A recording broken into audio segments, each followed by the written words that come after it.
I'm here with legendary poker champion, Doyle Brunson. And I'm here with one of my oldest and dearest friends, the mad genius of poker himself, Caro. And we're here for the I Amplify Poker University to present freshman, sophomore, junior, senior courses taking you from where you are right now into big profit of the big games. Welcome to I Amplify Poker University, the freshman course.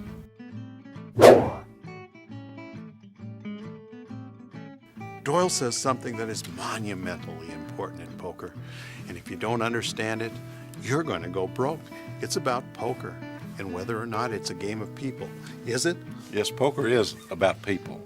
There's no magical formula that's the correct way to play, regardless of what anybody tells you. There are powerful general guidelines that we'll talk about, but decisions are based on who you are against at that particular moment. The way you play poker depends mostly on two things. The ante structure is very important because the amount of money that's in the pot, those antes and those blinds, they got to be measured against the amount of money in front of you. In no limit, the higher percentage of your stack that's anteed, the more liberal you got to play. A lower percentage would mean that you can be more selective. The other main thing is who you're playing against. The way the other player play dictates the way you must play.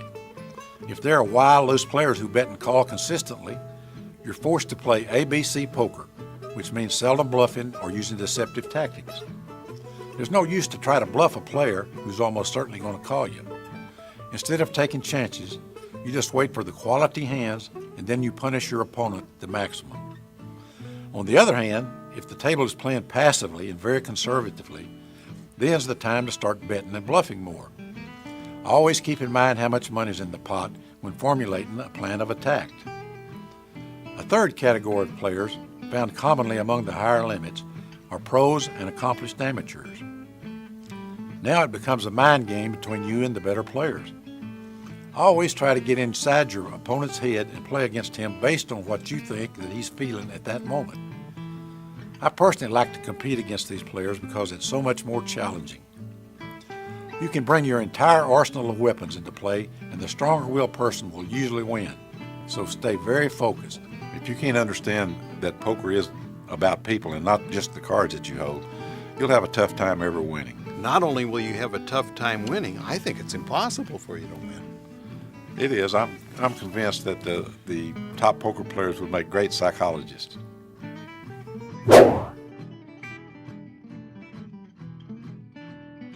Doyle Brunson said it best way back when, I think 1978 in Super System, when he said, "Don't bluff a sucker." Explain that to us. I mean, back when the meter hit the earth to kill the way dinosaurs? way back when we were young'uns.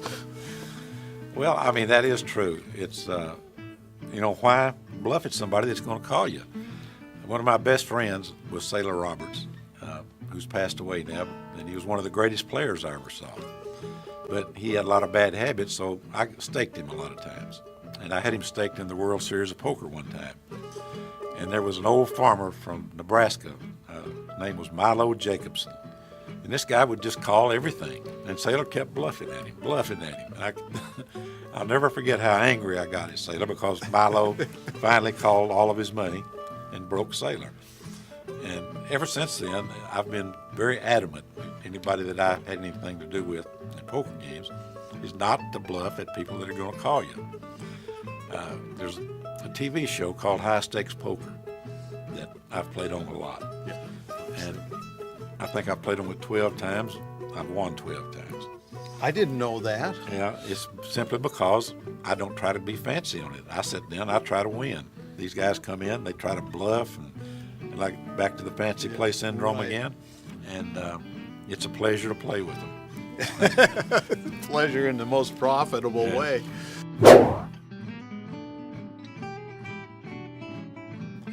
There's so many things that you got to think about when you think about playing a hand.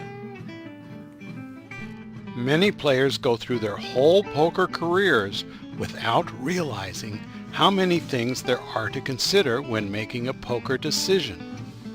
You won't have time to think about all these factors every hand, but here's an important tip.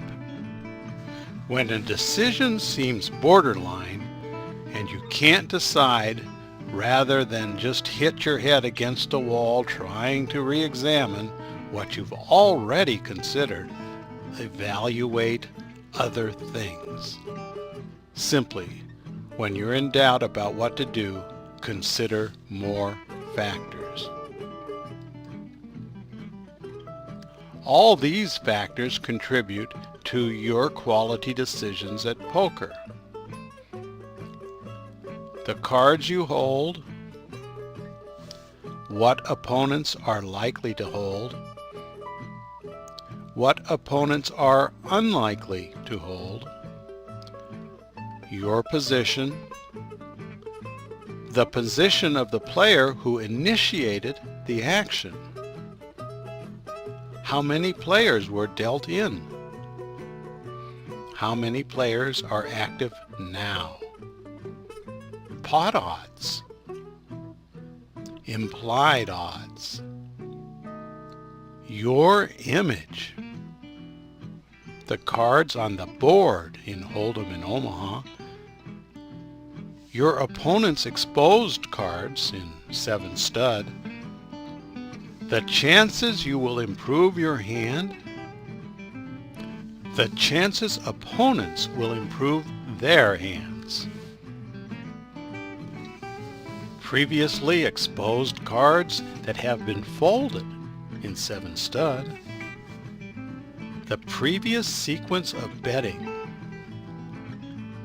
the playing styles of opponents, opponents' states of mind right now, who's bluffable, who's likely to bluff, who made the last bet or raise on a previous round, whether active players entered in a blind position, including you, that's for Hold'em in Omaha, whether thinning the field will help or hurt, is anyone all in?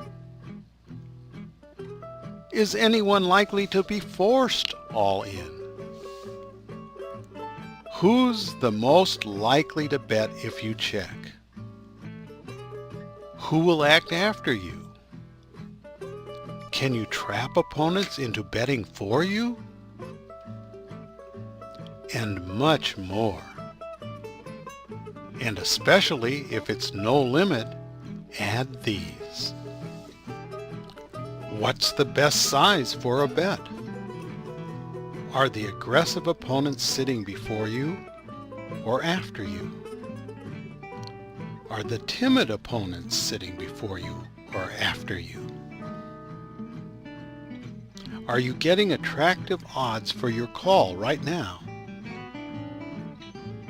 If you call now, how likely are you to be able to call future bets? The size of your stacks, the size of your opponent's stacks, and more. Here's the whole list of factors again, and it's not complete either. There are literally hundreds of things you might consider.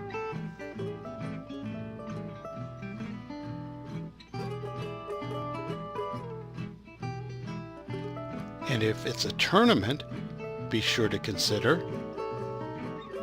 whether you or your opponents can rebuy. How late is it in the tournament? Whether your table will break soon.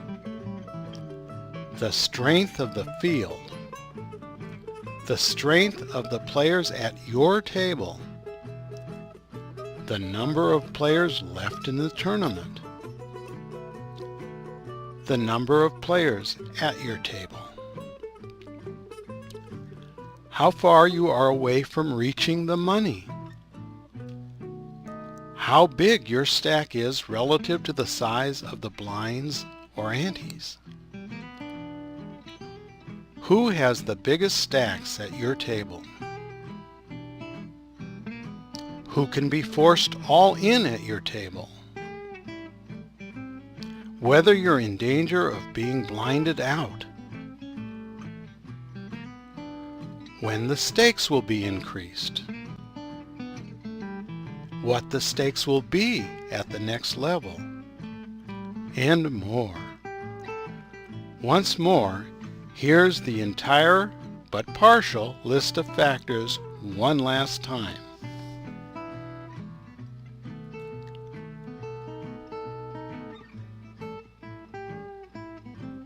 Just remember, you won't have time to evaluate all these factors every time.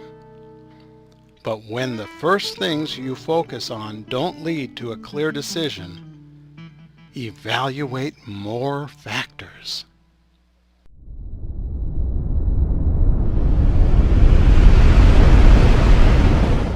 I'm the mad genius of